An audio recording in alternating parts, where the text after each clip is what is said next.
Bismillah, elhamdülillah, vahdahu ve salatu ve selamu ala men la nebiyye ba'de. Değerli Müslümanlar, 4 zikir vardır ki, kim bu zikirləri söyləyərsə, günahları dənizin köpüğü qədər olsa belə günahları bağışlanar. Elə isə bu zikirləri öyrənək, gündəlik olaraq həyatımıza tətbiq edək ki, bu cür fəzilətə nail olaq, sahiblənək. Birinci zikir budur ki, Allah Resulü sallallahu aleyhi ve sellem buyurmuştur ki, "Men qala subhanallahi ve bihamdihi fi yevmin mi'ate merra huttad hatayahu ve in kanat misle zebedil bahr." Buyurmuştur ki, Allah Resulü sallallahu aleyhi ve sellem kim gündə 100 dəfə subhanallahi ve bihamdihi, yani Allah pak ve müqəddəsdir, Allah'a həmd olsun deyərsə, yəni gündə 100 dəfə deyərsə, günahları dənizin köpüğü qədər olsa belə günahları bağışlanar. Ona görə də hər birimiz çalışaq ki, gündəlik olaraq 100 dəfə bu zikri söyləyək ki, bu cür fəzilətə sahib olaq. Bu zikrin digər fəzilətləri də vardır və digər hədislərdə Allah Resulü sallallahu aleyhi və səlləm bunun fəzilətləri barəsində danışmışdır.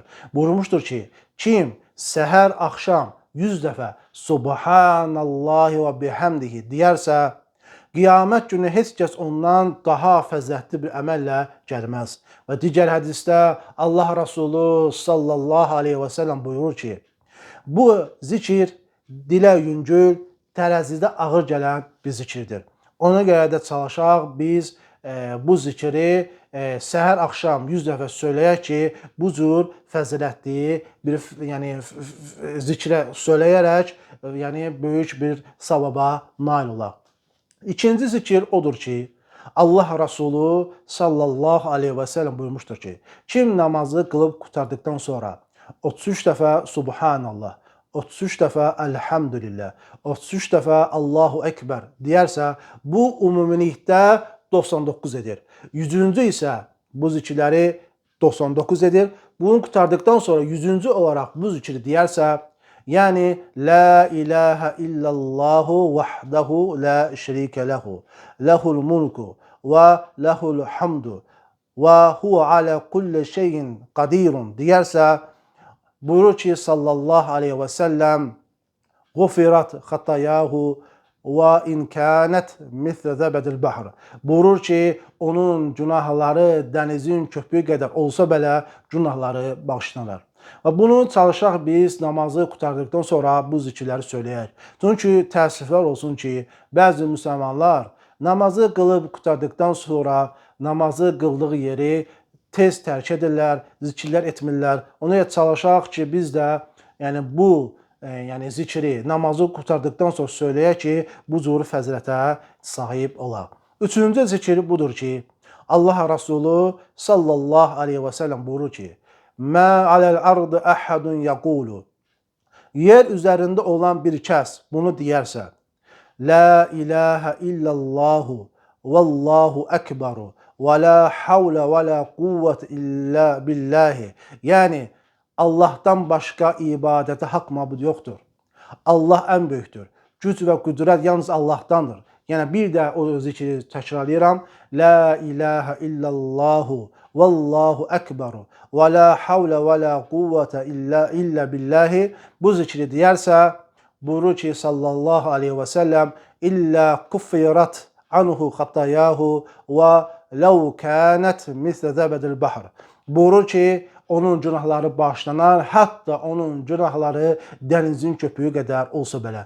Dəyərli müsəlmanlar, insan boş vaxtları olanda, yəni bu məşğuliyyət olmadıqda çalışmalıdır, zikirlər etməlidir ki, yəni axirəti üçün xəzinələr toplasın və orada onun üçün çoxlu savablar ona təqdim edilsin.